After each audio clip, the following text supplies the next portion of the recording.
E aí, pessoal, tudo beleza? Shark Variedades aqui novamente, trazendo mais um vídeo. Curtam aí, compartilhem, deixe seu like, se inscrevam no canal, aí tudo que tem direito aí. Bom vídeo para todos vocês aí. Um abraço. Antes tem um recado aí da produção.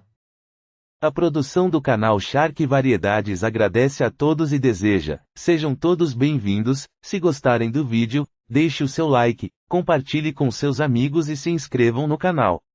Não esqueçam de ativar o sino das notificações, e bora ver o vídeo.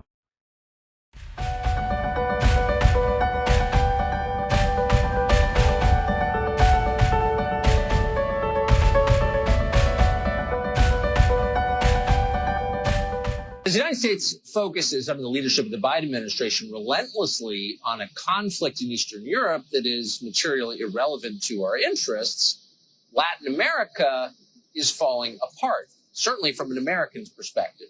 Chile is now in rapid decline and anti-American.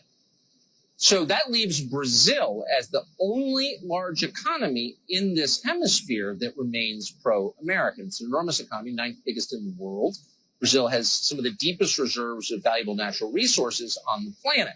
So if you care about the future of the United States, you ought to care deeply about the future of Brazil. And you should certainly be aware of China's strong and ongoing effort to turn Brazil into a Chinese colony. Now, the president of Brazil, Jair Bolsonaro, is, again, the only pro-American leader left in Latin America. And yet, for the first year and a half of his presidency, our president, Joe Biden, ignored his existence completely. And if anything, the State Department was hostile to the Bolsonaro administration. Recently, Biden did finally meet with Bolsonaro for the very first time at the Summit of the Americas. Filipe Martins is a senior aide to President Bolsonaro, and we're happy to be joined by him tonight. Mr. Martins, thanks so much for coming on. So your president finally met with the American president. Why do you think, considering that Brazil is the largest economy in Latin America, it took that long?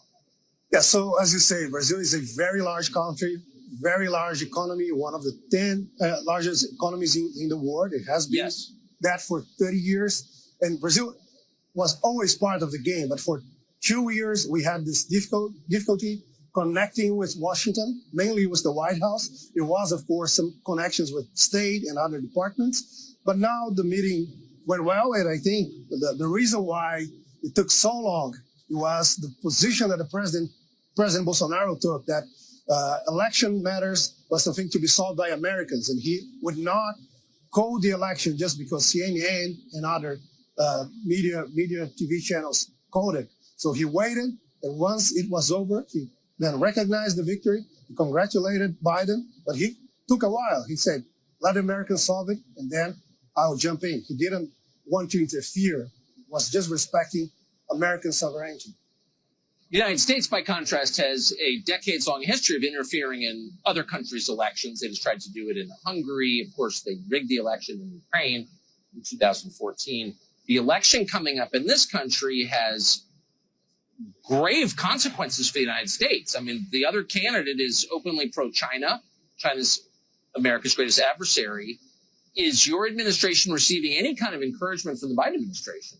So, as you say, since 2009, China has been gaining a position here in Brazil, and Lula da Silva is very open about his position, not only about supporting China and other superpowers into our region, but also about supporting terrorist groups, about supporting organized crime, about supporting dictatorships like Venezuela, Cuba, and Nicaragua. And yes, I think this meeting that we finally had, we were able to advance a little bit. As you say, it was a long time coming. It took a while, but finally, when the President Bolsonaro was able to sit with President Biden, he was able to remember who Lula da Silva is, the amount of corruption, the amount of scandals that we had here in Brazil. Those guys were responsible for more than 8 trillion reais of corruption scandals. That's something like $2 trillion in corruption only during his government. So the president told that to President Biden.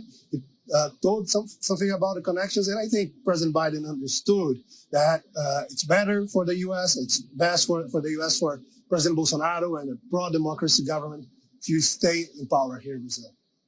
Interesting. And Lula, who's running again, went to prison for that. He went to prison, yes. Corruption. Right. Yes. Mr. Martins, I appreciate your talking to us. We'll be seeing you again soon in Brasilia. Really appreciate it.